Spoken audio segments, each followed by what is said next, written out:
اشرح لي صدري ويسر لي امري واحلل عقدة من لساني يفقهوا قولي بسم الله الرحمن الرحیم به نستعین وهو خیر المعین.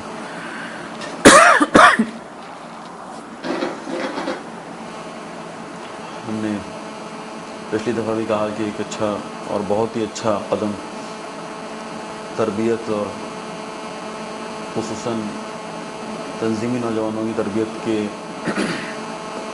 حوالے سے اٹھایا گیا انشاءاللہ کہ جس کی تاثیر اور جس کے اثرات ہم امید ہے مستقبل میں اپنی تنظیم پر، اپنے اس ادارے پر انشاءاللہ، اپنے اس اجتماعی کام پر انشاءاللہ اس کو ضرور دیکھیں گے. جمعے کی یہ کلاس جتنا بھی مجھے موقع ملا، جتنی مرتبہ بھی انشاءاللہ میں نے یہاں یہ توفیق پیدا کی کہ آپ لوگوں کی خدمت میں آئیں اور کتاب کو یا ان موضوعات کو خدا توفیق دے کے اچھے انداز میں بیان کر سکیں. تو یہ جمعے کا پروگرام، 1 گھنٹے کا پروگرام، جب بھی انشاءاللہ ہمیں موقع ملتا رہا ہم انشاءاللہ آپ کی خدمت میں ہیں. ٹائم پر اس کو شروع کریں گے، ٹائم پر اس کو ختم کریں. ٹائم پر شروع کریں نہ کریں، ہم ٹائم پر اس کو ختم ضرور کریں گے. ہمارا ارادہ تھا کہ ہم 10:30 سے زیادہ اس کو آگے لے کے نہ جائیں، چاہے شروع جتنے بجے بھی ہو. کتاب اسلامی نظریہ حکومت کی جو ایک بڑی شخصیت عالم دین احمد وائزی، ایران کی بڑی مضبوط شخصیات میں سے، قلم بہت رواں ہے، سیاسی موضوعات پہ اور بھی بہت کچھ لکھا ہے. ان کی احمد وائزی کی صاحب کی اس کتاب کو، جسے ہم اسلامی نظریہ حکومت کہہ رہے ہیں، کوشش ہے کہ انشاءاللہ اس کو اس انداز میں بیان کریں کہ بعد میں اگر آپ بھی اس کو پڑھیں تو یہ آپ کے لیے آسان ہو جائے. صرف ہمارے بیان کر دینے سے کافی اثرات نہیں ہونے. آپ کو معلوم ہے کہ جتنا آپ اس کو انشاءاللہ پڑھیں گے اتنا ہی آپ کو اس کا فائدہ ملے گا. ہم اس کے مشکل مطالب کو کوشش کریں گے جس حد تک انشاءاللہ ہمیں خدا نے توفیق دی ہے ہم اس کے مطالب کو آسان کریں. کتاب کی تمہید میں یہ بات کی گئی، کتاب کی ابتدا میں، کتاب کے مقدمے میں یہ بات کی گئی کہ آخری چند دہائیاں، آخری چند عشرے ایسے گزرے کہ جس میں اسلام، حکومت، دین اور سیاست، ان کا آپس میں رابطہ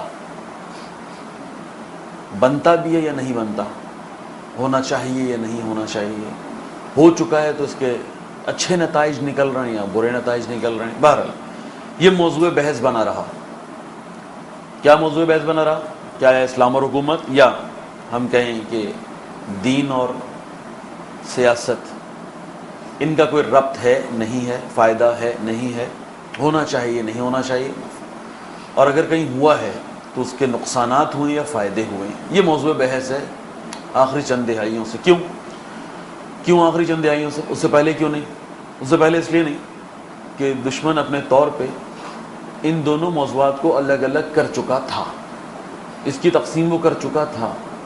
کہتے ہیں قرون وسطیٰ سے شروع ہوا. قرون وسطیٰ آپ جانتے ہیں کہ کچھ ایسے سال اس دنیا پر اتنے برے سال گزرے ہیں جن کا نام ہی قرون وسطیٰ پڑ گیا، یعنی چند قرن ہیں جو وسطی چند قرن کہلاتے ہیں، کہ جس میں عیسائیوں، خصوصاً عیسائی پادریوں نے، پوری عیسائیت کو بھی نہیں کہا یہاں، لیکن عیسائی پادریوں نے، عیسائی اس زمانے کے انٹلیکچوئلز نے دین کے نام پر عوام پر حکومت بنائی، اور اس کی حکومت کے جو نتائج ہیں، اس کے جو اثرات ہیں، جو اس کی حرکتیں ہیں، وہ اس حد تک وحشیانہ تھیں کہ انسان فارغ ہو گیا تفکر سے، انسان فارغ ہو گیا علم سے، انسان فارغ ہو گیا اجتماعیت سے، انسان فارغ ہو گیا حتیٰ کہ عبادت سے. ہر چیز اس طرح سے اس قرون وسطیٰ میں عیسائی مذہب نے عوام پر حکومت کے نام پر، جس کی بنیاد دین بقول ان کے کہ عیسائیت اس حکومت کی اساس اور بنیاد ہے، اتنے برے عرصے گزارے، اتنا برا وقت گزارا کہ لوگوں کو دین سے نفرت ہو گئی. عیسائیوں سے نہیں، عیسائیت سے نہیں، پادری سے نہیں. انہوں نے کہا بھائی دین کی مداخلت اسلام میں نہیں چاہیے. ریئیکشن یہ تھا عوام کا. جو عرصہ قرون وسطیٰ میں، کیا آپ رونیسنس کی تحریک سنتے ہیں؟ نام سنتے ہوں گے رونیسنس کی تحریک. کیا مطلب یہ ہے کہ اسلام اور سیاست کی جدائی. رونیسنس یعنی ایک نیا نظریہ، اس میں دین کو حکومت یا اجتماع میں کوئی حیثیت حاصل نہیں. جاؤ اور جا کے عبادت کرو، جاؤ اور جا کے اپنی صوفیت کو، اپنی عبادت گاہوں کو محدود کر کے اپنی شخصی زندگی اور اس کی تعمیر و ترقی کا سوچو. اپنے اور خدا کے درمیان، یعنی فرد اور خدا، اس کے درمیان رابطے کا سوچو. دین کو محدود کر دیا اور کہا کہ دین کا اجتماعیت سے، سیاست سے کوئی ربط نہیں. یہ قرون وسطیٰ اور رنیسنس کی تحریک، قرون وسطیٰ کا مظالم اور رنیسنس کی تحریک کا نتیجہ نکلا. تو اس لیے چند دہائیاں تو آرام سے گزر گئیں، ان کی آرام سے گزر گئیں کہ انہوں نے دین کو اور اسلام کو، دین کو سیاست کو، حکومت کو اسلام کو، حکومت کو سیاست کو، ہر ایک کو جدا کر دیا. کوئی تعلق اب ان آپس میں ان موضوعات کا نہیں بنتا. خوب چند دہائیاں یا آخری خصوصاً 40 سال جب سے بحث شروع ہوئی کہ آیا اسی طریقے سے چھوڑ دیں، علماء کا کوئی کردار نہیں ہے، اسلام کا کوئی کردار نہیں ہے، کتاب کا کوئی کردار نہیں ہے، خدا کا کوئی کردار نہیں ہے، سیاست آپ کے حوالے کر دیں، حکومت آپ کے حوالے کر دیں، ریاست آپ کے حوالے کر دیں، لوگوں کی زندگی آپ کے حوالے کر دیں، ان کا جسم آپ کو دے دیں، ان کی روح سے ہمارا تعلق بن جائے. یہ اصطلاحیں ہیں، یعنی کہتے رہے کہ کیونکہ دین کا تعلق روح سے ہوتا ہے تو ٹھیک ہے، اس کی روح کی آپ پرورش کریں، اس کے جسم کا تعلق کیونکہ سیاست اور حکومت سے ہوتا ہے اس کی ہم پرورش کرتے ہیں. عجیب عجیب بحثیں چھیڑ دی گئیں، انسان کو حصوں میں تقسیم کر دیا گیا، انسان کو اجزاء میں تقسیم کر دیا گیا، صرف اپنی سیاست کو چمکانے کے لیے. خوب آخری کے 40 سال آپ کو معلوم ہے کہ بظاہر بڑی بڑی تحریکیں اٹھیں، لیکن اصل میں تو اس کی جڑیں اگر تلاش کریں گے تو 40 سال نہیں 100 سال پہلے اس کی آپ کو جڑیں تلاش کرنا پڑیں گی، کہ جب باقاعدہ اسلام اور وہ بھی شیعہ اسلام نے مداخلت کی بات، صرف مداخلتی کی نہیں، بڑی بڑی بھرپور مداخلت کی بات، یعنی خالی اصلاح کی بات نہیں، خالی چند قوانین کی تبدیلی کی بات نہیں، بلکہ پورے قانون کو اپنے ہاتھ میں لینے کی بات کی ہے، پورے نظام کو اپنے ہاتھ میں لینے کی بات کی ہے. تو کیونکہ تشیع نے 100 سال 125 سال سے بہت ہی ایکٹیو رول پلے کیا ہے، کبھی بھی ان کی جرأت نہیں ہوتی تھی کہ یہ 100 سال کا سارا کریڈٹ تشیع کو دیں، 100-150 سال کے اندر شیعہ تحریکوں کو دیں، شیعہ مجتہدین کو دیں، شیعہ مدارس کو دیں. ان کی جرأت نہیں ہوتی تھی. کیسے کہیں کہ ہم ان کی طرف سے مشکلات کا شکار ہیں، نہیں کہہ سکتے تھے. اس لیے آپ کو یہ 60 سال خاموشی نظر آئے گی، دنیا کہیں نہیں چیخ رہی بھائی کہ ہماری تحریکیں بڑی عروج پر ہیں، لیکن انہوں نے خاموشی اختیار کر رکھی. ہاں آخر کے 40 سال اور خصوصاً انقلاب کے بعد انہوں نے موضوعات کو اٹھایا، اور یہ بحثیں ہر جگہ پر ضرورت بن گئی کہ اب ان کو کیا جائے. پھر آہستہ آہستہ کورس بھی بننا شروع ہو گئے، آہستہ آہستہ کتابیں بھی لکھی جانا شروع ہو گئیں، ڈبیٹ ہونا شروع ہو گئی، اوپن بھی ہو رہی ہے، خفیہ بھی ہو رہی ہے، دلائل دونوں طرف سے دیے جا رہے ہیں. جب تک آپ نے اسلام کے نام پر حکومت کی بات نہیں کی، اسلام اور دین کے نام پر سیاست کی بات نہیں کی، دنیا مختلف نظریات کا مجموعہ ہے. آپ کو معلوم ہے جب ہم نے آنکھ کھولی ہمیں پتہ چلا کہ آئیڈیالوجی ایک الگ چیز ہوتی ہے، پریکٹیکلی لوگوں کے اوپر حکومت کرنا ایک الگ چیز ہوتی ہے. یعنی الگ الگ کرا تھیوری، الگ الگ کیا تھیوری کو پریکٹیکل سے. کا تھیوریز کے اندر معروف تھیوریز میں پتہ ہے آپ کو سوشلزم، جسے ہم اشتراکیت کے نام سے جانتے ہیں، ایک معروف تھیوری رہی. تھیوری کے لحاظ سے کمیونزم ایک معروف تھیوری رہی. اسی تھیوری کے اعتبار سے لبرلزم ایک معروف تھیوری رہی ہیں. ساری تھیوریز ہیں جو پیش کی گئی ہیں. اور اس کے بعد کہا کہ اگر پریکٹیکلی آپ کو گورنمنٹ بنانی ہے، حکومت بنانی ہے، اس میں باقاعدہ نظریات پیش کیے. سب سے شاندار کتاب شہید صدر کی ہے ان موضوعات کے اوپر. شہید صدر نے جس زمانے میں آنکھ کھولی، آپ کو معلوم ہے عراق میں سوشلزم کا یعنی اشتراکیت کا، یعنی اس زمانے کے اعتبار سے ہم کہیں تو رشیا کا، روس کا نفوذ تھا. نفوذ نہیں تھا، غلط لفظ ہے نفوذ، روس کی حکومت تھی. تو اس زمانے میں جب ان کی آنکھ کھلی انہوں نے دیکھا کہ یہ کیا ہوا، شیعہ تو چھوڑیں، سنی مسلمان ہر طرح، ہر گروہ، سب کے سب آہستہ آہستہ جذب ہوتے چلے جا رہے ہیں ان کی لادینی تھیوریز میں.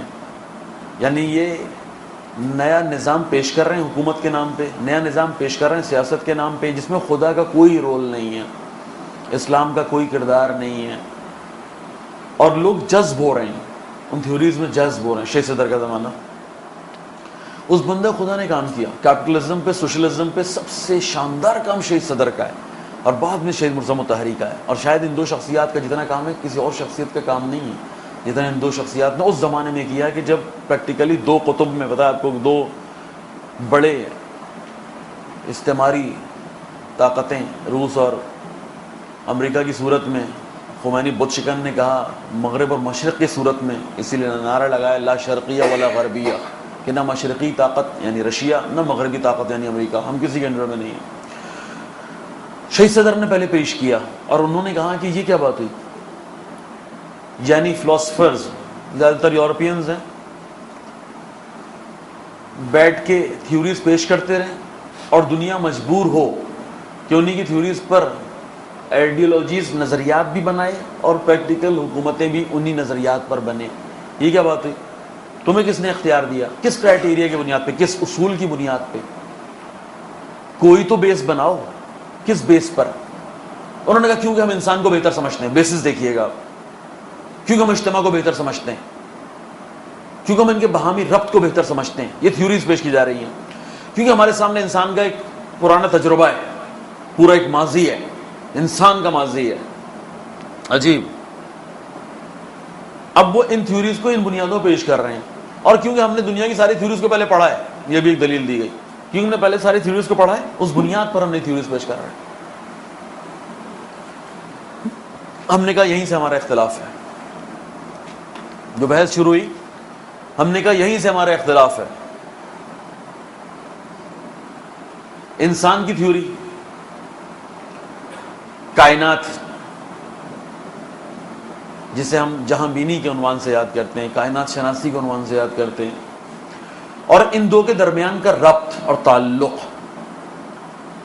تین چیزیں ہو گئی، انسان،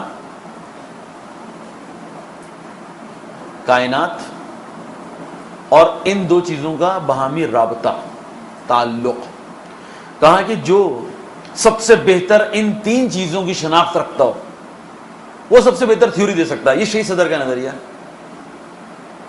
اب ان کے لیے بڑا مشکل بن گیا یہ موضوع، مشکل بن گیا، کیونکہ انسان کے بارے میں دلیل دے چکے ہیں کہ انسان تو ابھی تک وہ مخلوق ہے کہ جسے سمجھا نہیں جا سکا۔ یہ ہم نے نہیں کہا، انگریزوں نے کہا ہے کہ انسان وہ مخلوق ہے کہ جس کی پوری شناخت ابھی تک ممکن نہیں، ابھی تک، اس وقت تک جب تک آپ لوگ بیٹھے ہیں، اس انسان اتنا پیچیدہ ہے ان کے لیے کہ اس کی شناخت ممکن نہیں۔ عجیب، کائنات کی شناخت ہو گئی تمہیں؟ ہاں، کائنات کو سمجھ لیا ہے، چاند پہ، کائنات کی شناخت سے مراد کیا لیتے ہیں؟ چاند پر انسان کو بھیج دیا ہے، چاند پر انسان کو بھیج دیا ہے۔ اب ہم اس وقت جو ہے وہ بغیر، کہا جاتا تھا کہ چار عناصر ملیں تو مخلوقات یا خلقت وجود میں آتی ہے، پانی، ہوا، آگ اور مٹی۔ کہا چار عناصر بنے، ہم ان بغیر چار عناصر کے اشیاء وجود میں لے کر آ رہے ہیں، دلائل دے رہے ہیں ہم کو کہ ہم بڑے اجتماع شناس، ہم بہت کائنات شناس ہو چکے ہیں، اس کو بھی سمجھ چکے ہیں۔ شہید صدر نے ان کو چیلنج کیا کہ نہ انسان سمجھ میں آئے نہ اجتماعیت، جب دو چیزیں سمجھ میں نہیں آئی اس کا ربط کیا سمجھو گے؟ جب اس کے ربط کو نہیں سمجھو گے انسان کو اس معاشرے میں اتارو گے کیسے؟ جب اس اصل انسان کو اس معاشرے میں اتارو گے نہیں تو تم اس کے بارے میں فیصلہ کیا کرو گے؟ اس کی ضروریات کیا ہیں؟ روحی ضروریات، جسمانی ضروریات، تم نے کیسے فیصلہ کر لیا کیا ہے؟ یہ وہ اختلافی موضوع ہے کہ جہاں ہماری تھیوریز شروع ہوتی ہیں، اور ہم نے کہا کہ نہیں، انسان کے بارے میں ہم بہتر نظریہ دے سکتے ہیں، اجتماعیت کے بارے میں ہم بہتر نظریہ دے سکتے ہیں، کائنات کے بارے میں ہم، اور انشاءاللہ ان کا آپس کے ربط، اور پھر آہستہ آہستہ تمام وہ چیزیں کہ جو اس کائنات میں گھومتی ہیں سب میں ہمیں نظریہ دینا ہے۔ یہاں سے ہمارا اختلاف شروع ہوا ہے۔ اب جب اسلام نے کہا نا کہ ہم تین چیزوں کے نظریات دیں گے تو یہ برا لگا ہے، اصل میں یہ بات بہت بری لگ گئی کہ اسلام ہر موضوع پہ نظریہ دے گا۔ بالکل دے گا، کون دے گا؟ کہ اسلام شناس، ٹھیک ہے، کہ ہماری اصطلاح میں ہم اس کو کہتے ہیں مجتہد، ہم اسے کہتے ہیں فقیہ، یہ ہماری اصطلاحات ہیں، لیکن ہم تھوڑا باہر نکل جائیں، ہم نے کہا کہ اسلام شناس، تاکہ تمہاری سمجھ میں بھی آئے بات۔ جیسے تم کہتے ہو دین شناس، تم کہتے ہو دنیا شناس، تم کہتے ہو اجتماعیت کا ایکسپرٹ، تم کہتے ہو انسان شناخت، تم کہتے ہو عمرانیات کو سمجھنے والا، ماحولیات کو سمجھنے والا، ہم کہتے ہیں اسلام شناس، اسلام کو سمجھنے والا۔ اور جو اس کو بہتر سمجھتا ہو ہماری نگاہ میں، ہمارا نظریہ یہ ہے کہ وہ انسان کو بہتر سمجھتا ہے، وہ اس کائنات کو بہتر سمجھتا ہے، وہ اس کے اوپر تھیوریز دینے کی صلاحیت رکھتا ہے۔ یہ ہمارا ایک بنیادی اختلاف ہے۔ میں نے کہا کہ آخری چند اشرے ان تھیوریز پر بحث کرتے ہوئے گزر گئے، ان آخری چند اشرے۔ شہید صدر کا سب سے بڑا قصور بھی یہی تھا، کیونکہ کیپٹلزم اور سوشلزم کو سب سے زیادہ شہید صدر نے کھولا، تو دونوں کی خواہش تھی، امریکہ کی بھی اور روس کی بھی، کہ یہ آدمی نہ بچے۔ صدام کو دونوں طرف سے یہ کام ملا تھا کہ اس آدمی کو مت چھوڑنا، ورنہ آپ کو معلوم ہے کہ اس زمانے میں عراق میں اور بھی مجتہدین تھے اور بھی فقہا تھے، ابھی بھی کچھ فقیہ اس زمانے کے ابھی بھی باقی ہیں، لیکن جس انسان نے سب سے زیادہ نقصان پہنچایا اس معاشرے میں رہتے ہوئے، یعنی میں نے بتایا عراق کے جو اس وقت ایک طرح سے رکن سمجھا جاتا تھا، ایک اساسی ممبر تھا رشین اسٹیٹس کا، اس زمانے میں ایک اہم مہرہ سمجھا جاتا تھا اس زمانے میں کہ یہ بھی سوشلسٹ اور کمیونسٹ ملک ہے، انہی کی تھیوریز پر عمل کرتا تھا اس زمانے میں، اس جگہ پر اس طرح کے نظریات کا دینا۔ خوب ان نظریات کی بنیاد پر، اور پھر خمینی بت شکن جیسے لوگ کہ جنہوں نے حکومت کی، سیاست، باقاعدہ اسلام کی مداخلت، اور میں آپ کو پچھلی دفعہ وہ اقوال سنا چکا ہوں کہ انہوں نے کہا، بہرحال یہ جو میں نے قول سنائے تھے آپ کو یا بزرگوں کی باتیں بتائی تھیں، یہ اسلام کا اس زمانے کا ایک پہلو تھا، بس اسلام کا ایک پہلو تھا، ابھی سارے اسلام کے پہلوؤں پر بات نہیں کی گئی ہے۔ کیا مطلب؟ یعنی ویسے اگر اوورال اسلام کو دیکھیں گے تو ہاں اس کا ایک بنیادی اور اساسی رکن ہے سیاست، لیکن میں نے جو پچھلی دفعہ سے بات کہی تھی کہ ہماری دیانت ہماری سیاست ہے، اور ہماری سیاست ہماری دیانت ہے، کہ شہید مدرس کا یہ قول تھا، اور شہید عارف حسینی الحسینی نے اس کو یہاں پر عملی کرنے کی کوشش کی ہے، تو کہیں آپ کے ذہنوں میں مترادف کا مطلب یہ نہ آ جائے کہ ہم یہ سمجھیں کہ دونوں ایک ہی مفہوم رکھتے ہیں، دیانت اور سیاست۔ نہیں، کہنا چاہ رہے تھے کہ دیانت سیاست کے بغیر نہیں ہے، اور سیاست دیانت کے بغیر نہیں ہے، دین بغیر سیاست کے نہیں ہے، اور سیاست بغیر دین کے نہیں ہے، لیکن اس کا مطلب یہ نہیں ہے، کہیں پر بھی یہ نہیں ہے کہ ہم کہیں کہ اسلام از اکول ٹو دین، یہ نہیں کہ اسلام از اکول ٹو سیاست، ہم یہ نہیں کہنا چاہ رہے، نہیں، اسلام کا دائرہ بہت وسیع ہے، بہت وسیع ہے، اس کا ایک رکن سیاست ہے، اس کا ایک پہلو سیاست ہے، اس کا ایک جز سیاست ہے، اس کا ایک موضوع سیاست ہے۔ اور سیاست کی جو تعریف اس کتاب نے کی، لفظ سوس انہوں نے کہا، سین واو سین، ساس بھی کہہ سکتے ہیں، سوس بھی کہہ سکتے ہیں۔ کیا مطلب؟ ہم نے اس کا مطلب دیا، جو انہوں نے دیا وہ زیادہ بہتر ہے، کیونکہ انہوں نے قاموس استعمال، یعنی بڑی لغات استعمال کی ہیں، اس لیے اگر انہوں نے جو مطلب دیا وہ اس کو ہم بیان کریں تو پہلے سوس، سیاسہ یقال ساسا ہم یا ساس الامر، اس کے معنی انہوں نے کیا کیا؟ انہوں نے کہا کہ ہم اس کو اس طرح سے بیان کر سکتے ہیں کہ ریاست، پرورش، سزا دینا، رعایا کی امور کی دیکھ بھال، یہ لغوی معنی ہے، ہم پچھلی دفعہ بھی لغوی معنی بیان کر چکے ہیں کہ امور کو منظم کرنا، اجتماعی امور کو منظم کرنا، یہ ہم دے چکے ہیں، یہ لغوی معنی ہے۔ اصطلاحی معنی زیادہ بہتر تعریف ہے، یعنی معاشرے کے بڑے بڑے مسائل اور مشکلات کے بارے میں فیصلہ کرنا، معاشرے کے بڑے بڑے مشکلات یا ان کے مسائل کے بارے میں فیصلہ کرنا۔ اس سے ہی بہتر اگر ہم دیکھیں تو یہ دوسرے انداز میں، لیکن اس سے بہتر تعریف ہے کہ اگر ہم ایک سیاست کے عملی پہلو کو مد نظر رکھیں تو کہہ سکتے ہیں سیاسی قدرت کو حاصل کرنے کے لیے کوشش اور اس کی حفاظت اور تقویت، سیاسی قدرت کو حاصل کرنے کے لیے کوشش اور اس کی حفاظت اور تقویت کرنا سیاسی عمل کہلاتا ہے، یہ سیاست کہلاتی ہے، ٹھیک ہے۔ یعنی اس کا مطلب کیا ہوا؟ سیاسی اقتدار کی ابحاث، سیاسی امور کی ابحاث، یہ سیاسی علم کہلاتا ہے، یہ سیاسی فلسفے کہلاتے ہیں۔ ان فلسفوں کو میں پہلے بیان کر چکا ہوں کہ انسان کو جیسا یورپینز نے سمجھا، انہوں نے ان فلسفوں کو کھولنا شروع کر دیا، اور انہوں نے کہا کہ اصل میں یہ، انہوں نے سمجھا کہ یہ اجتماعیت سے زیادہ انفرادیت کا قائل ہے۔ اچھا، اب انفرادیت کا قائل کیونکہ آپ نے کہہ دیا، یعنی سیلفش، بہت آسان الفاظ میں کہوں تو کہا کیونکہ ایک سیلفش شخصیت ہے، اس لیے اس کا زندگی کا فلسفہ ایک الگ انداز میں لکھا جائے گا۔ کسی نے کہا نہیں نہیں بھائی، یہ اصل میں بالکل الٹا ہے، یہ اپنے امور میں اشتراک کا قائل ہے، یعنی اپنے ساتھ حصہ دار بناتا ہے لوگوں کو، یا بغیر اجتماعیت کے، بغیر کسی اور سے رابطہ کیے چل نہیں سکتا، یہ دوسرا انداز تھا۔ تو آپ نے کہا اس کا مطلب کیا ہوا؟ کہا نہیں، اس کی آپ اگر اس کے بارے میں کوئی فیصلہ کر رہے ہیں، تھیوری دینا چاہ رہے ہیں، تو آپ اس میں اس کا اشتراکی پہلو مد نظر، یعنی مشارکت کو مد نظر رکھیں۔ لو، دو ہو گئے، ایک سیاسی یعنی انفرادی پہلو، سیاسی ایک تعریف کرنی ہے صرف ایک آئیڈیالوجی کی حد تک، نظریے کی حد تک، انفرادی حیثیت سے، ایک بار کہا نہیں اجتماعی حیثیت سے، اشتراکی قائل ہے۔ تیسری تھیوری آئی، انہوں نے کہا نہیں، اس کے کچھ اجتماعی امور ہیں اور کچھ سیاسی امور ہیں، ان بنیاد پر الگ تھیوری آئی۔ تھیوریز رہی ہیں، انسان کو دیکھ رہا ہے کون؟ یورپینز کیا دیکھ رہے ہیں؟ انسان کی جو ان کی سمجھ میں آیا ہے اس بنیاد پر تھیوریز دے رہے ہیں. ہم نے کہا کہ ہمارا اختلاف بنیاد میں ہی ہو گیا، بنیاد ابتدا میں ہی ہو گیا. ہم نے کہا جسے تم انسان سمجھتے ہو، دیکھیے گا ان کے انسان کو، ان کا انسان آغاز سے جاہل آتا ہے، آغاز ہی جہالت پر ہوتا ہے. ہماری تھیوری میں انسان عالم آتا ہے، فرق ہے. انہوں نے کہا یہ جاہل اترا، پتھر کے زمانے میں رہا، اس کو ترقی ہونی، اس کی ترقی ہونی ہے، اس کو آگے بڑھانا ہے. انہوں نے کہا نہیں، ایسا نہیں ہوا.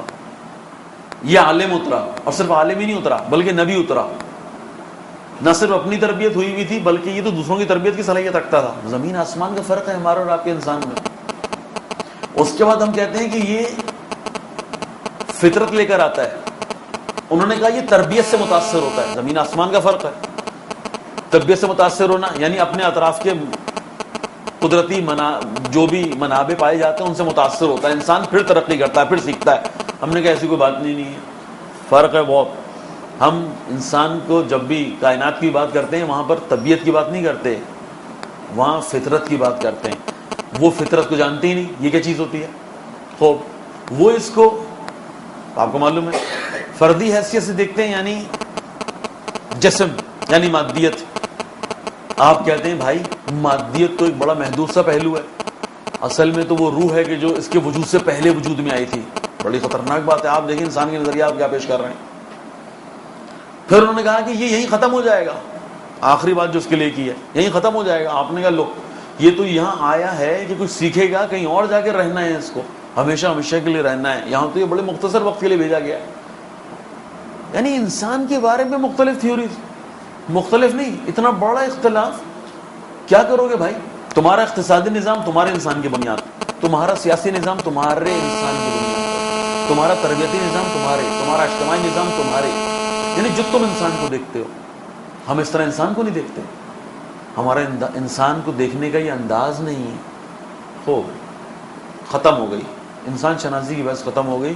کہ جو بنیادی بات ہے، اگر کوئی سیاسی نظریہ پیش کرنا ہے، کوئی اجتماعی نظریہ پیش کرنا ہے، تو بنیادی بات ہے کس کے لیے بنا رہے ہو یہ نظام کا؟ انسان کے لیے. تو یہی تو بنیادی بحث اس لیے کی کہ تم اس انسان کے لیے بنا رہے ہو اور ہم اس میں تم سے اختلاف رکھتے ہیں. تمہارا انسان اور ہمارے انسان میں فرق ہے. یہ بات ختم ہو گئی ہماری. اگلا موضوع چھیڑیں. سیاست، اجتماعی امور کو سنبھالنے کے لیے. ابھی اسلام پر ہم نہیں آئے، اسلام کو بھی ہم نہیں ٹچ کر رہے، شاید بعد میں کبھی باری آ جائے. ابھی ہم بحث نہیں کر رہے، ابھی ہم لفظ سیاست پہ بحث کر رہے ہیں. کیوں؟ اجتماعیت کو سنبھالنے کے لیے. ہو جب تم اس انسان کے بارے میں فیصلہ نہیں کر سکے کہ آیا یہ سیلفش ہے یا یہ اشتراکیت کا قائل ہے، تو کیسے نظریات دے رہا ہوں؟ اور اچھا وہ نظریہ لے لیں کہ جس میں دونوں چیزوں کا خیال رکھا گیا ہو. وہ کیا چیز ہے بھائی؟ آخری مجھ سے کہا وہ لبرل ڈیموکریسی ہے. یہ آخری نظریہ ہے. میں ایک دم آ گیا آخری نظریے پہ کہ جو انہوں نے پیش کر دیا اور اس کے بعد کہہ دیا یہ اینڈ آف ہسٹری ہے. یہ میں نہیں کہہ رہا، یہ جملے ان کے اپنے کہ یہ تاریخ کا اینڈ ہے. یعنی کیا مطلب؟ اس کے بعد انسان کے لیے اس سے بہتر نظام نہیں آ سکتا. اپنے سارے نظاموں کو رد کرتے ہوئے آخری نظام پیش کر دیا ہے. اس کا کیا مطلب ہے؟ اس کا مطلب یہ ہے کہ یہ دونوں لحاظ سے آزاد ہے. انفرادیت میں بھی آزاد ہے، فردی حیثیت سے بھی، اجتماعیت میں بھی آزاد ہے. قائل ہو گئے کہ اس کے دونوں پہلو بہت امپورٹنٹ ہیں. دونوں پہلو بہت امپورٹنٹ ہیں. اس کا فردی شخصی رول بھی، مزاج بھی، اور اس کا اجتماعی کردار بھی. پھر دونوں میں آزاد ہے. Liberal democracy. ہمارے علماء لبرل ڈیموکریسی کو بہت اچھا نام دیتے ہیں، کہتے ہیں اباہ گری، فارسی زبان کا لفظ ہے. آگے جا کے اباہ گری پہ بڑی بحث ہوگی، لبرلزم پہ بڑی بحث ہوگی اس کتاب میں. کیا مطلب اگر ہم کہیں بہت ہی عامیانہ جملہ ہے، لیکن اگر کوئی اس کا اچھا بہتر ادبی جملہ ہو تو مجھے بتائیے گا. اور وہ ہے لچا پن. پدر مادر آزادی. پدر مادر آزادی اس کو آپ کہتے ہیں. پدر مادر آزاد سمجھتے ہیں؟ یعنی جس پر کوئی قانون لاگو نہیں ہوتا، اختیار رکھتا ہے اپنی شہوت کے موضوع پر، یعنی خواہشات، لفظ شہوت ہٹاؤں، اپنی خواہشات کے موضوع کے مطابق جیسا چاہے قانون بنائے. اگر اکثریت اس قانون کو تسلیم کر لے، خواہشی بنیاد پر ہوتا ہے نا، اور انسانی خواہشات، جو حیوانیت آج آپ کو دی جا رہی ہے اس پر انسانی خواہشات تقریباً ایک جیسی ہو جاتی ہیں. بڑا آسان ہے اس وقت. ایک بہت بڑا مسئلہ اس وقت اٹھا ہوا ہے میڈیا پر, اور بہت افسوس ہوتا ہے. دیکھتا بالکل نہیں ہوں, پاکستانی میڈیا سے میرا کوئی تعلق نہیں, خدا کا شکر ہے. پورے دن میں شاید 1 منٹ بھی نہیں دیکھتا, میں نہیں دیکھ پاتا, نفرت ہے اس میڈیا سے. لیکن ابھی بیٹھا ہوا تھا کسی جگہ پہ, مسلسل 4-5 چینلز انہوں نے گھمائے, سب میں وہی مسئلہ چل رہا ہے بچی کے ساتھ. شرم نہیں آتی. ایک موضوع ہے, ہوا ہے, حقیقت ہے, بار بار اس کو دینا, بار بار اس کو چلانا. کیا کر رہا ہوں اس معاشرے کے ساتھ؟ یہ پری پلان ہے. نہیں کیا کریں, دوسرا قضیہ کھل گیا, کچھ نہیں کر سکتے, تیسرا قضیہ کھل گیا, چوتھا قضیہ کھل گیا. یہ اس وقت ماڈرن دنیا کی یہ نگاہ ہے انسان کے بارے میں, یہ نگاہ بچوں کے بارے میں, یہ نگاہ انسانی عزت کے بارے میں. ہوا ہے کیس, ہم بھی کہتے ہیں کہ غلط ہوا ہے, بہت برا ہوا ہے, لیکن اس سے زیادہ اس بچی کے ساتھ زیادتی آپ کا یہ میڈیا کر رہا ہے. جو ہوا سو ہوا. تو یہ بات کیوں ہے, یعنی ایک طرف آپ نے میڈیا کو آزاد کیا ہوا ہے.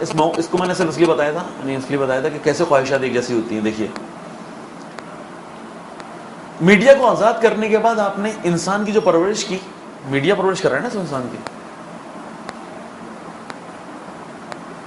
اور وہ اگر تھوڑے عرصے کے لیے, تھوڑی دیر کے لیے پاکستانی معاشرے میں آ جائیں, اس کو ہر طرح سے ذہنی لحاظ سے گندا کر رہے ہیں.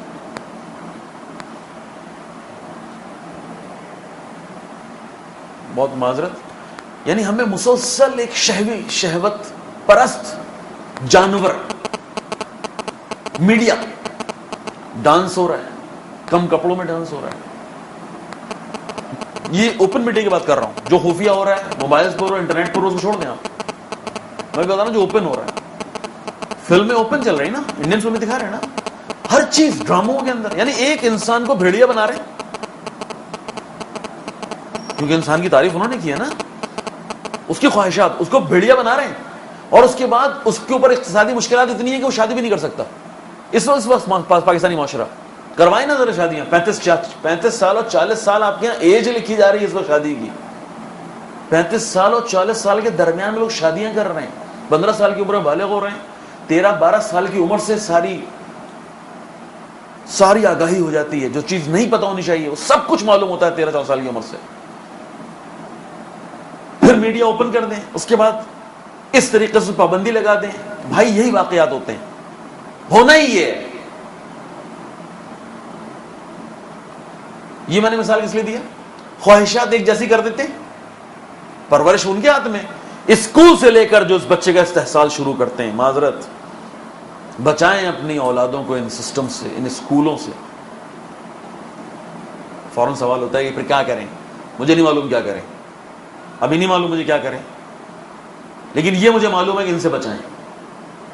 یہ جو 2-2.5 سال کا بچہ لے لیتے ہیں نا, وہ اس سے زیادہ اس کا استحصال نہیں ہے. کم سے کم 7 سال اسلام نے کہا, 6-7 سال تک آزاد رکھو,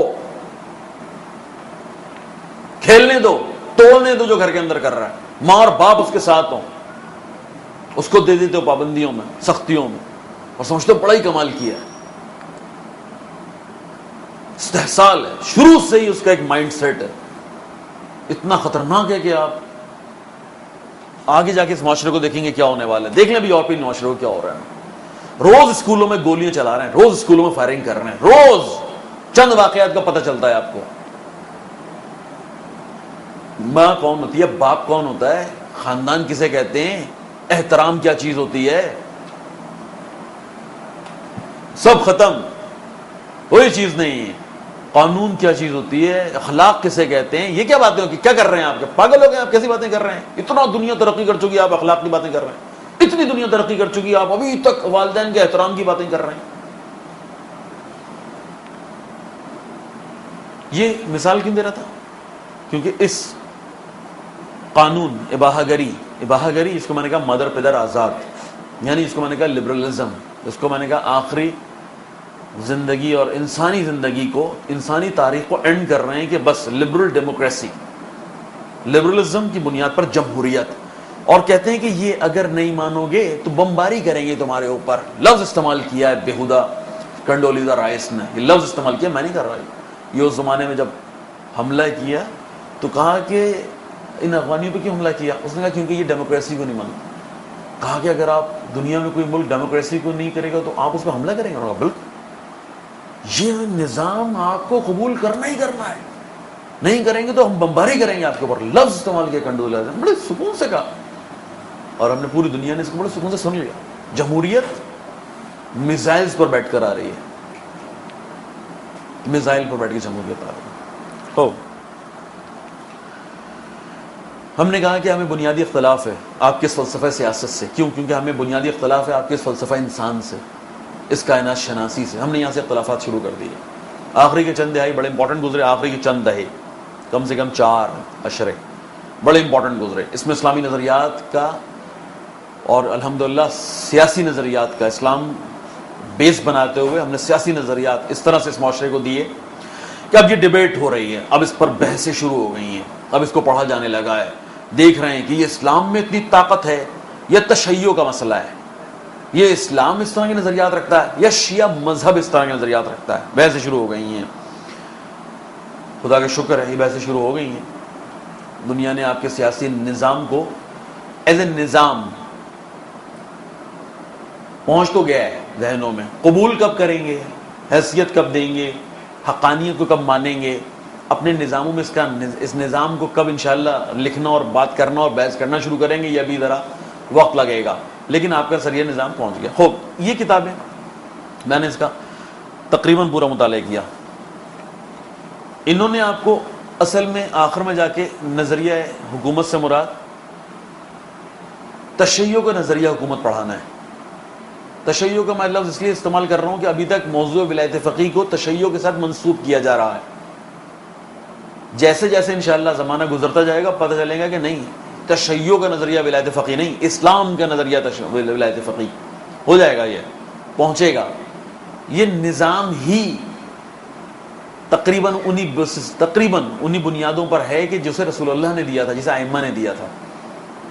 اس میں اگر فرق آیا ہے تو زمانے کے تقاضوں کا, نہ کہ اصل فلسفہ اسلام. نہ, اصل فلسفہ اسلام وہی ہے جو امامت کا ہے, جو ولایت کا ہے, جو آج ولایت فقیہ کا ہے.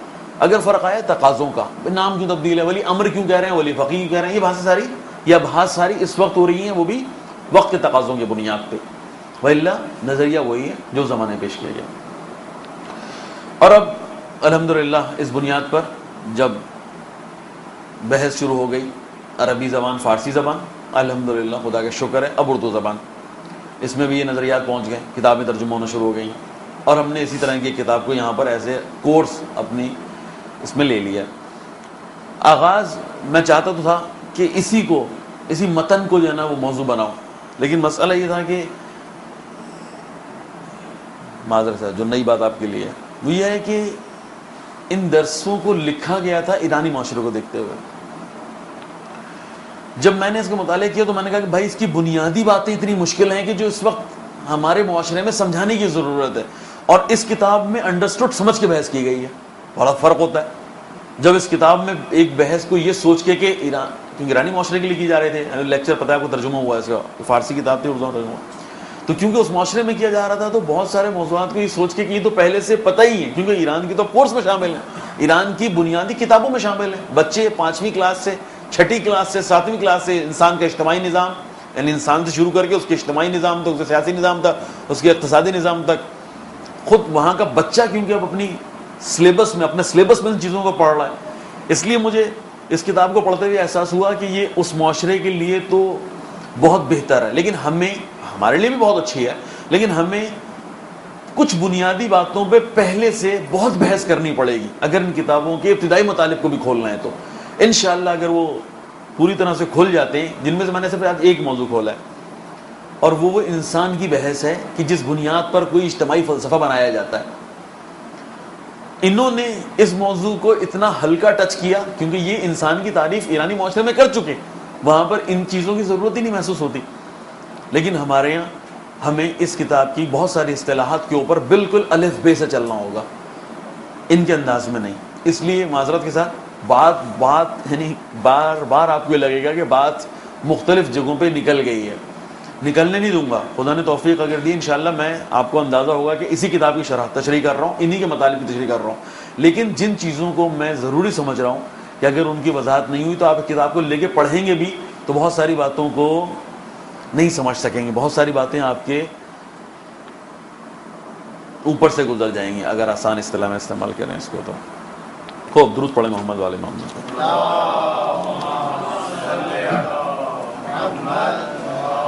چند مطالب اب کیونکہ تھوڑا سا سمجھیے گا کہ ایرانی معاشرے کو مد نظر رکھتے ہوئے چند سوال کر رہے ہیں. یہ ہمارے یہاں اس سے زیادہ بنیادی سوال اٹھنے چاہیے ہمارے یہاں, لیکن چلیں ابھی انہوں نے چند سوال اٹھائے. کس کو سمجھنے کے لیے کہ کسی جگہ کسی معاشرے میں حکومت کا, کسی معاشرے میں سیاست کا, یا کوئی نظام جو بنانے ہیں اس حکومت اور سیاست کا جو نتیجہ ایک نظام, اجتماعی نظام نکلتا ہے, وہ چند سوالوں کے جوابات دیتا ہے. کون سے سوالات, کیوں بنتا ہے, ان سوالات کو انہوں نے یہاں پر نقل کیا ہے. اس سے سمجھ میں آئے گا کہ کیوں اجتماعی نظام, سسٹم کیوں ضروری ہے, جسے آج حکومت کہتے ہیں, لیکن اجتماعی نظام کیوں ضروری ہے. ان چند سوالوں کے جوابات دینے کے لیے کون کون سوالات ہیں. ہمیں حکومت کی ضرورت کیوں ہے, حکومت کرنا کن افراد کا حق ہے, حکمرانوں اور سیاسی اقتدار کے حاملین کی اطاعت کیوں ضروری ہے. اب یہ بالکل ابتدا میں دی ہے. عوام کے مقابلے میں حکمرانوں کے فرائض کیا ہیں, حکومت کے اہداف کیا ہونے چاہیے, حکومت کس حد تک عوام کی آزادی کو محدود کرنے کا حق رکھتی ہے, کیا حکومت صرف مادی فلاح و بہبود اور امن و امان کی ذمہ دار ہے, یا معاشرے کی خوشحالی اور اس کی روحانی ضروریات کو پورا کرنا بھی اس کی ذمہ داری ہے. معاشرے کی خوشحالی اور خیر و برکت سے کیا مراد ہے, اس کا معیار کیا ہے. معاشرتی امور کو چلانے اور ان کی منصوبہ بندی کرنے میں معاشرتی انصاف کا کیا کردار ہے. معاشرتی انصاف,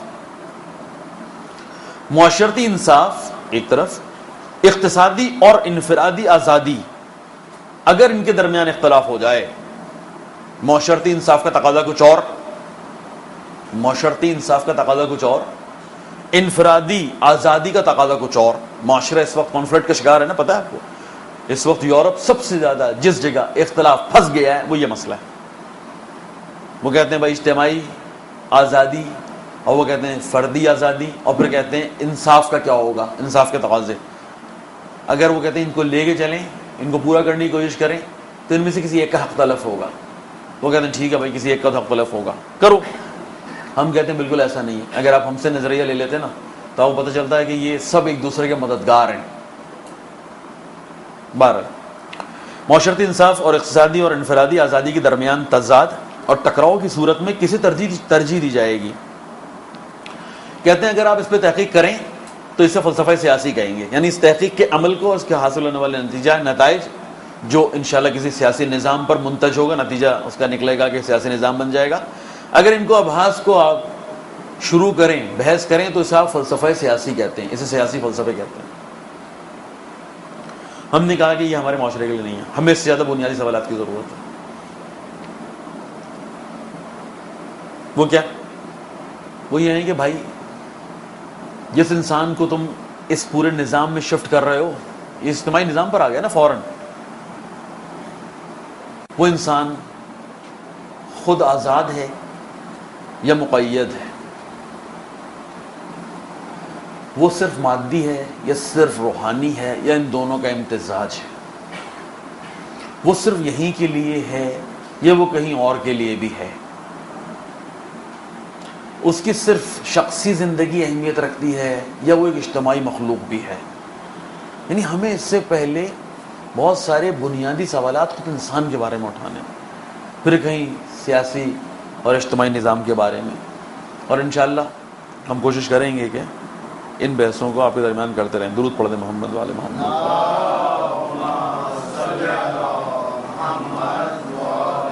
اگر ان سوالوں کے جوابات یورپین دانشور, اکثر یورپین دانشور, حتیٰ کہ شاید آپ کے لیے نئی بات ہو کہ وہ آدمی کہ جس نے روس کا نظام بنایا, ہیگل, جس نے نظام پیش کیا, جس نے نظریہ پیش کیا, مارکس جس نے اس کی بنیاد قائم، یعنی جس نے اس کو کہیں امپلیمنٹ کیا، لینن کہ جس کو آپ کہیں گے کہ جس نے اس بنیاد پر کئی عرصے حکومت کی، لمبا عرصہ حکومت کرتا رہا. ابتدائی دونوں آدمی، دونوں کا تعلق یورپ سے. ہیگل تو معروف جرمنی دانشور ہیں، پھر بھی اگر مارکس کے بارے میں اختلاف ہو بھائی کہ ہمیں یقین ہے کہ وہ بھی یورپین تھا، رشین نہیں تھا. ہیگل تو سب کو دنیا کو معلوم ہے کہ یورپین. شادی میں ناکام ایک آدمی، اپنی شادی میں ناکام ایک آدمی، غربت کی بنیاد پر ہیگل فلاسفر بن گئے. نظریہ پیش کر دیا، ذاتی خواہش کی بنیاد پر نظام اشتراکیت پیش کیا کہ جس میں شخصی آزادی کی نفی کر دی، شخصی ملکیت کی نفی کر دی. عجیب بات، پورا فلسفہ بیان کر دیا. اس پہ اتنی بڑی رشین اسٹیٹ قائم ہو گئی، آدھی دنیا پر 90 سال سے زیادہ حکومت کرتے رہے، آدھی دنیا پر 90 سال سے زیادہ حکومت کرتے رہے.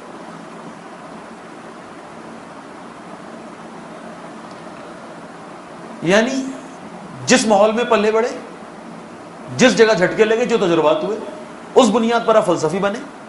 آپ نے نظریات پیش کیے، آپ کہتے ہیں دنیا اسی نظام پر چلے. اس بنیاد پر آپ نظریہ پیش کرتے ہیں انسان کے لیے، اس بنیاد پر آپ نظریہ پیش کرتے ہیں حکومت کے لیے، اجتماعیت کے لیے. آگے جا کے اور بھی، یعنی ہمیں بھی محدود کرنے کی کوشش کی. کہا اسی بنیاد پر عبادات کے لیے چرچ، اور وہ بھی اتوار کا چرچ سیاسی فلسفے کی بنیاد پر ہے، نہ کہ مذہبی فلسفے کی بنیاد پر.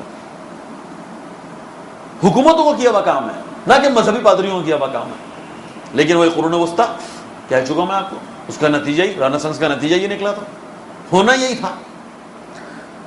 اب کیونکہ نظریات دیے چلے جا رہے ہیں اور دنیا قبول کیے چلی جا رہی ہے، اور اس کو صنعتی ترقی، یعنی جب سے صنعتی انقلاب آیا یورپ میں، جس کی بنیاد پر فرانس میں ریولوشن آیا اور پھر یہ نظریات کی بھرمار ہوئی، اس کے بعد سے انہوں نے جو نظریات پیش کیے اس میں ہر جگہ پر دنیا نے ملکوں میں ایسا ایسا بڑھتے چلے گا اور ان کے نظاموں کو قبول کرتے چلے گئے. ان کے لیے قابل ہضم نہیں ہے کہ ہمارے نظاموں کے علاوہ کوئی بھی دنیا میں نظام پیش کرے. اور معذرت کے ساتھ اتنا راسخ ہے یہ سسٹم کہ اس انقلاب کے آنے کے بعد بھی آج تک، خبر شاید بری ہو آپ کے لیے، 55% سے زیادہ انٹلیکچوئل ایران کا بھی یورپی فلاسفرز کا اور فلسفوں کا قائل ہے. ابھی بھی سارا ٹیکنوکریٹ طبقہ تقریباً ابھی بھی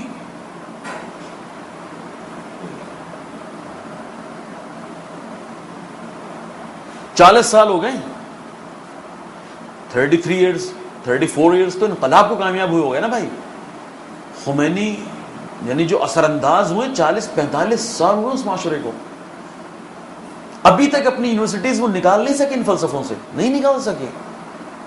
ابھی بحث سوشل سائنسز پر شروع کی ہے یہ آخری کے 10 سال، اور شروع کرنے کے بعد جب فلسفے، تب منع کر دیا جاتا ہے کہ بھائی ان موضوعات پہ یورپ لکھ چکا ہے، کیوں نئے نظریات پیش کر رہے ہو. تہران یونیورسٹی کی بات کر رہا ہوں، جس بنیاد پر جماعت اسلامی، آپ کی پاکستان کی جماعت اسلامی کی نظریہ ابھی تک یہ ہے کہ وہاں دوبارہ سے ایک اور انقلاب آئے گا اور یہی یونیورسٹیز انقلاب لائیں گی اور وہ خمینی کا مخالف ہوگا. قاضی احمد صاحب بڑے صراحت کے ساتھ کہہ چکے ہیں، لیکن وہ کچھ الفاظ تھے کہ جو ان کو اسلام آباد والی جماعت نے دیے تھے، یعنی جن کا تھنک ٹینک بیٹھا ہے، انہوں نے یہ الفاظ دیے تھے اور وہ ابھی تک اس بات قائل ہیں. خمینی اور خامنئی سمجھتے ہیں اس بات کو، کیونکہ تھیوریز ابھی تک وہی ہیں. اور آپ نے دیکھا ہے احمدی نژاد والے زمانے میں اس کا مسئلہ بہت سنگین ہو گیا تھا. آخری الیکشن احمدی نژاد کا، اس سے پہلے والا الیکشن جو آخری ہوا، قائل یہ ہے کہ نظریات ہم نے پیش کر دیے اور آپ کو نظریات کو لینا ہے، اور دنیا ان نظریات کو لے رہی ہے اور مجبور ہے. کسی نئے نظریے کو قبول ہی نہیں کرنا، انہوں نے ہمارے ہاتھ باندھ دیے. افسوس کی بات ہے لیکن حرج نہیں ہے کرنے میں. پتہ چلے کہ ہمیں کتنی محنت کرنی ہے. ابھی ہم کہہ رہے ہیں بنیادی فلسفے، ہم ابھی بنیادی باتوں کو نہیں حل کر سکے. ایرانی معاشرے کی بات کر رہے ہیں کہ جہاں پر 35 سال ہو گئے انقلاب، 34 سال ہو گئے انقلاب کو آئے ہوئے، اور وہاں کی صورتحال یہ ہے کہ طباطبائی نام شخصیت دیکھیں آپ، طباطبائی کے نام پر یونیورسٹی ہے، طباطبائی. ایک پاکستانی جاتا ہے انہی چند مہینوں کے اندر، سال بھی نہیں ہوا، انٹرویو دینے کے لیے. ڈاکٹرز بیٹھے ہیں، P H D doctors, Tabatabai university کے چند پروفیسرز بیٹھے ہیں، انٹرویو لے رہے ہیں. ایک پاکستانی طالب علم کا، کیوں آئے ہو بھائی، حوزہ علمیہ قم سے آ رہے ہو، کیوں آئے ہو؟ کہا کہ پی ایچ ڈی کرنی ہے. کس موضوع پہ؟ کہا اسلامی اقتصادی نظام پہ. کہا مگر تنزیہ جملہ کہا کہ آیا اسلام بھی کوئی اقتصادی نظام رکھتا ہے؟ یہ جواب ملا ہے سامنے سے. ایک پاکستانی کام کرنا چاہ رہا ہے اس موضوع پہ، سامنے سے ہمیں جواب ملا، طباطبائی یونیورسٹی کے پروفیسرز بیٹھے ہیں. یہ بات اس دفعہ ابھی مجھے پچھلے مہینے 2 مہینے پہلے جو ایران نے بتائی گئی، اور میں سوچتا رہا کہ کیا مظلومیت ہے نظام کی، کیا مظلومیت ہے، کیسے چل رہا ہے یہ نظام. انٹلیکچوئلز ابھی تک کور نہیں کر سکے. کیوں؟ حکومت کی ہے. وہ حکومت نہیں کہہ رہا، ظاہری حکومت جو بنا لیتے ہیں اور اجتماع کنٹرول کرتے ہیں. یہ روڈ کے اوپر کھڑے ہو جاتے ہیں، کہتے ہیں گاڑی یوں نہیں یوں چلاؤ، ٹیکسز دے دو، بجلی یوں، لائٹ. میں اس حکومت کی بات نہیں کر رہا، میں اس دماغ پر حکومت کی بات کر رہا ہوں، دماغوں پر حکومت کی بات کر رہا ہوں.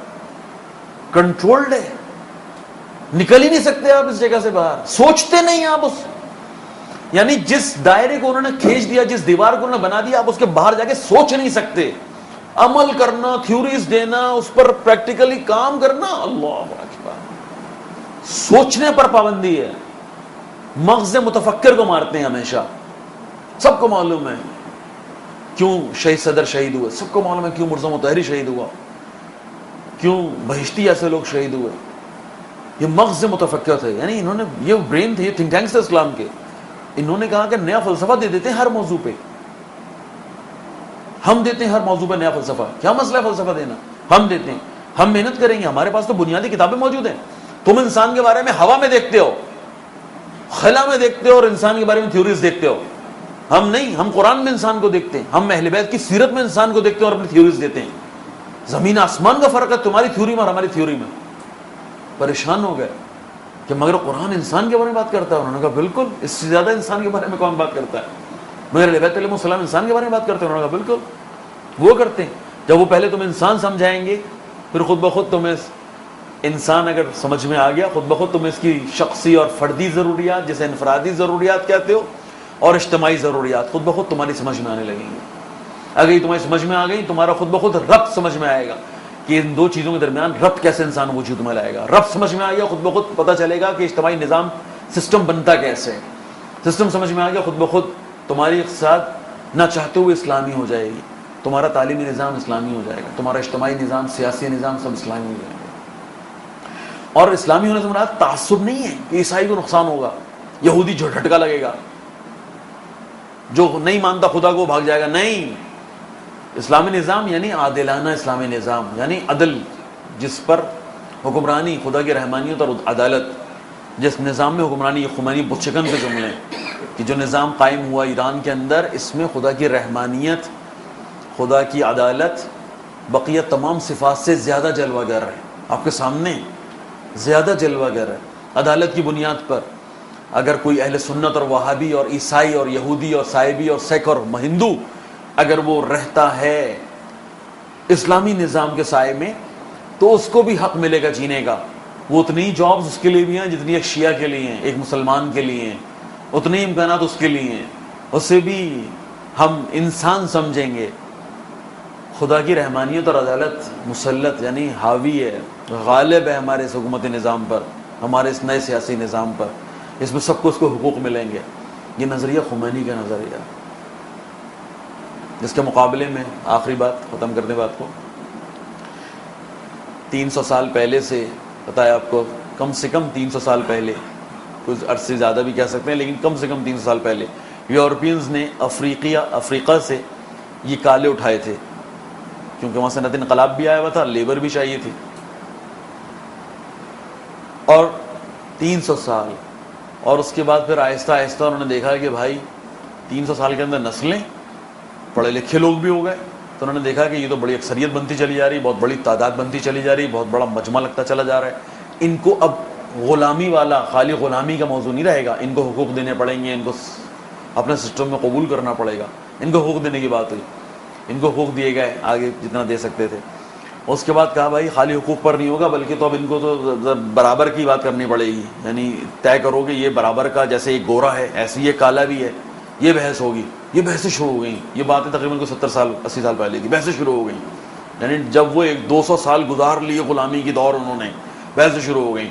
پھر کہا چلو لکھ کچھ بھی دو, بیہیویئر ہمیشہ کچھ اور رہنا چاہیے. یہ طے ہو گیا, لکھا یہی ہے کہ کالا اور گورا برابر ہے لیکن بیہیویئر مختلف ہے. ان کے خاص علاقے بنا دیے جاتے ہیں, خاص جگہوں پر رہائش دی جاتی ہے, خاص جگہوں پہ جابس دی جاتی ہیں, لیکن دکھاوے کے لیے کالا صدر بھی لے آتے ہیں. وہ دکھاوے کے لیے وہ کالا صدر بھی لے آتے ہیں. کہ سب سے بڑا مسئلہ اس وقت انگریزوں کا یہ مسئلہ ہے. 3 4 5 آدمی مار چکے ہیں اب تک.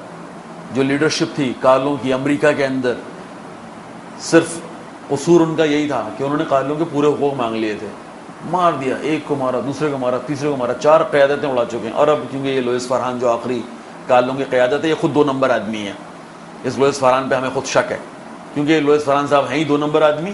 تو ابھی ان کے نام پر ہاں کالوں کو حقوق ملنا شروع ہو گئے, ورنہ اس سے پہلے نہ ولیم میکس اس کو کیا مالکم ایکس کو چھوڑا, نہ وہ شہباز مالکم جو اس کا بھتیجا تھا وہ, اور اس کے بعد ایک 3 لیڈرشپ, تیسرے کا نام بھول گیا ہوں, 3 لیڈرشپ بنتی ہیں کالوں کے حقوق کا دفاع کرتی ہیں تو ڈھونڈتی ہوئی کہ سب سے زیادہ انسان کی برابری کے موضوع پر سب سے زیادہ کس نے بات کی ہے. مجبور ہوتے ہیں نا پڑھنے پہ, کوئی تو فلسفہ لائیں, دنیا کے سارے فلسفہ پڑھ لیے تو پتہ چلا بھائی اسلام نے بات کی ہے. اسلام رنگ کا قائل نہیں ہے, اسلام نسل کا قائل نہیں ہے, اسلام تو دینی بنیادوں کی ترجیحات کا قائل نہیں ہے. بہت بڑی بات ہے. اس انسان کو اس قدر اجتماعی, اس کا اس قدر انفرادی خیال رکھتا ہے, نہ رنگ کا قائل, نہ زبان کا, نہ علاقے کا, نہ دینی بنیادوں پر. نہیں, انسان کو سب سے زیادہ بہترین. تو ان کا قصور یہ تھا ان کالے لیڈرز کا کہ وہ سب شیعہ ہو گئے. صرف مسلمان نہیں ہوئے, وہ شیعہ ہو گئے. تینوں کے تینوں لٹکا دیے گئے انہی آخری کے 30-35 سالوں میں. تینوں کے تینوں شہید. ابھی آخری لوئس فرحان کو لے کے چل رہے ہیں, وہ وقت تینوں شہید ہو چکے ہیں. خوب, تو ہم نے کہا کہاں ایک طرف اسلام کی نگاہ اس انسان پر اور کہاں ہے ان لوگوں کی نگاہ. تو اب بھائیوں ان کے سارے فلسفے, بحث تو ہماری سیاست پر ہونی ہے, دوسرے موضوعات پر میں داخل نہیں ہونا, لیکن ان کے سارے فلسفے اسی انسان کی بنیاد پر ہیں کہ جو انہوں نے سمجھا ہے. اور جو انہوں نے سمجھا ہے یقین کیجئے وہ صرف, بہت معذرت کے ساتھ, صرف 1 درجہ اوپر ہے حیوان سے. 1 درجہ. وہ بھی انہوں نے تعریف کیا. وہ کہتے ہیں کیونکہ یہ ناطق ہے, لفظ استعمال کرتے ہیں فلسفے میں, کہتے ہیں ناطق ہے. کیا مطلب؟ یعنی یہ بولنے کی صلاحیت رکھتا ہے. عجیب بات ہے. بقیہ کہتے بقیہ بالکل حیوان جیسا ہے, کوئی اور فرق نہیں ہے, پتن کوئی فرق نہیں. ویسی ضروریات, ویسی احتیاجات, ویسی شہوت, ویسی خیال, تخیلات, یہ جو کچھ بھائی وہ ماں کی محبت, باپ کی محبت, بیٹے کی, وہ سب وہ جانور میں بھی ہوتی ہے. وہ جانور میں بھی ہوتی ہے. عجیب. غم پہ رونا, مسکرانا, یہ جانور بھی کرتے ہیں, روتے بھی ہیں. گائے بھینس کا بچہ مر جائے وہ دودھ نہیں دیتی, وہ بڑی دلائیاں دی ہوئی. آپ کو 1 درجہ اوپر سمجھتے ہیں, 1 درجہ.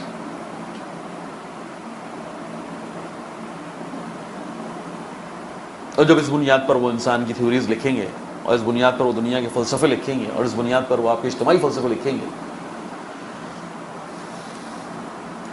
میں نے آغاز سے کہا تھا کہ ٹھیک ہے تم مجھے کتاب متن کے طور پہ دے رہا ہو, لیکن میں باتیں وہی کروں گا سیاست بھی مجھے آتی ہیں. تو انہوں نے قبول کر لیا تھا, جہاں باتیں آپ وہی کیجیے گا جو آپ کو آتی ہیں. تو انشاءاللہ یہ آپ کو مجبوراً کتاب کی اور کتاب کے باہر کی باتیں دونوں سننی پڑیں گی. درود پڑھ دیں محمد والے. رشیا کا اس وقت کیا رول ہو چکا ہے, امریکہ کے ساتھ مذاکرات کر رہی ہے, کس حد سے اور کیا چیز ہے؟ جی بسم اللہ الرحمن الرحیم. دیکھیں میں پہلے بھی آپ کو شام کے حوالے سے جب باتیں کی ہیں, میں نے کہا کہ ہم مشکوک ہیں, رشیا کے کردار پر ہم مشکوک ہیں. اگر وہ ایسے کوئی فیصلے کر رہا ہے, پہلی بات یہ یاد رکھیے گا اپنے مفادات کی بنیاد پہ کرتے ہیں. ان کو سب سے پہلے اپنے مفادات عزیز ہوتے ہیں, یہ ہمیشہ یاد رکھیے گا. نہ یہ کہ مسلمانوں کے, نہ یہ کہ شام کے, نہ یہ کہ بشار سے محبت ہو گئی ہے, نہیں.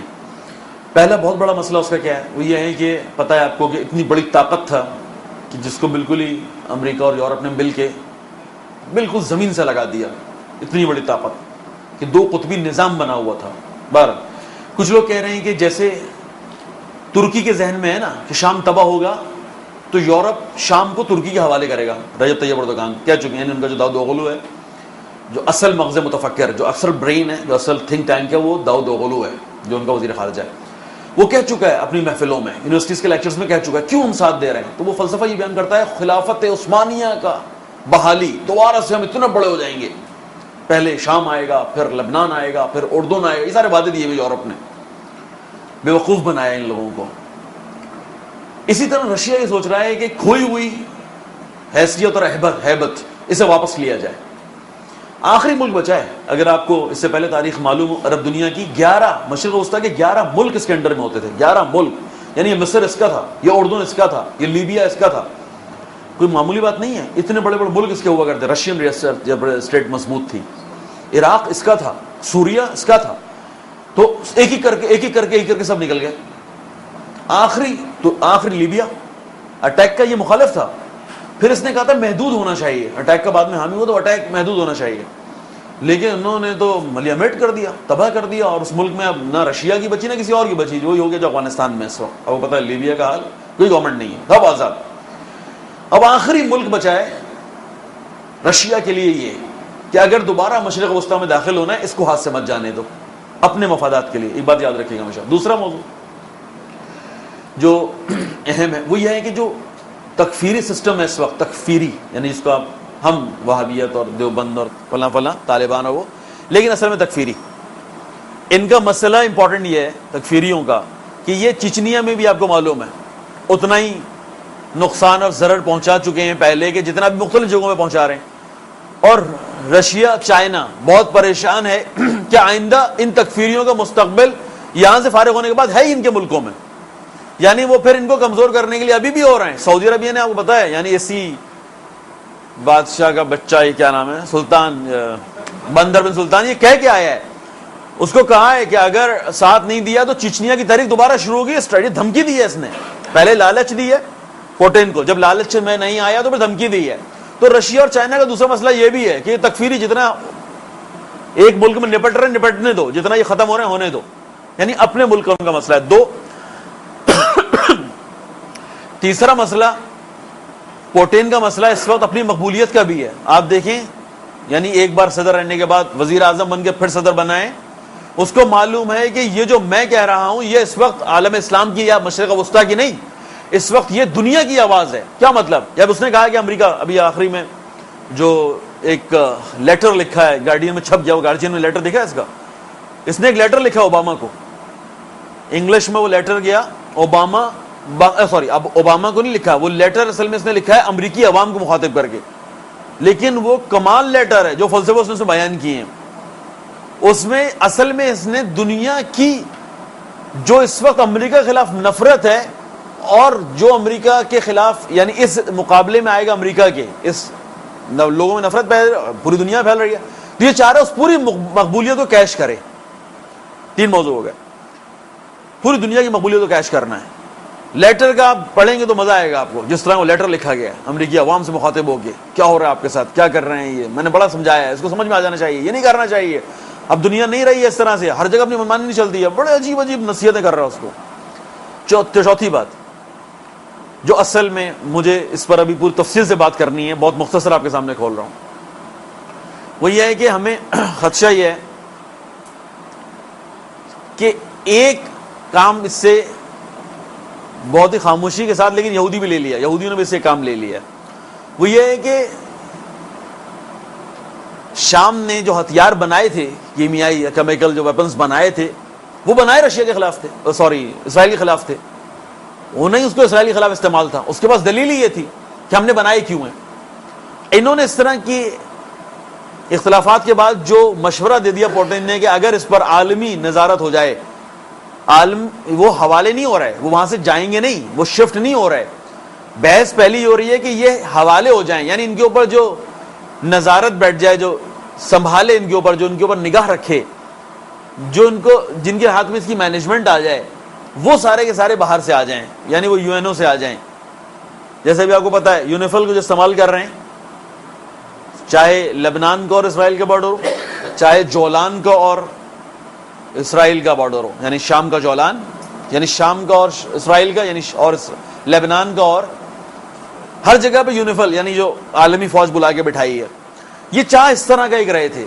تو وہ ویپن سارے کے سارے اگر آ جاتے ہیں تو اسرائیل کافی سکون کا سانس لے گا کہ یار ایک دشمن تو کم سے کم فارغ ہوا کہ اس کے پاس جو کچھ تھا کم سے کم ہم نے باہر کی فوجوں کو لا کے بٹھا دیا. یہ ایک چھوٹی سی میں کہہ سکتا ہوں اس کو کہ سوئزن والی نگاہ ہے، لیکن مجبور ہوں ایشیا کے ماضی کے کردار کو دیکھتے ہوئے اور اوور آل ان لوگوں کو دیکھتے ہوئے مجبور ہوں کہ میں اس طرح سے بھی سوچوں. تو یہ وہ بات ہے کہ جس کو انشاءاللہ تھوڑا سا بھی اور مطالعے کی ضرورت ہے ان چیزوں پر، لیکن اب شاید اگلے ہماری بحث یا موضوعات جو ہیں وہ انہی موضوعات پہ کھلیں گے. سر ٹائم ختم ہو گیا، 3:30 بجے کا ٹائم تھا، تھوڑا سا اوپر ہو گیا، معذرت کے ساتھ.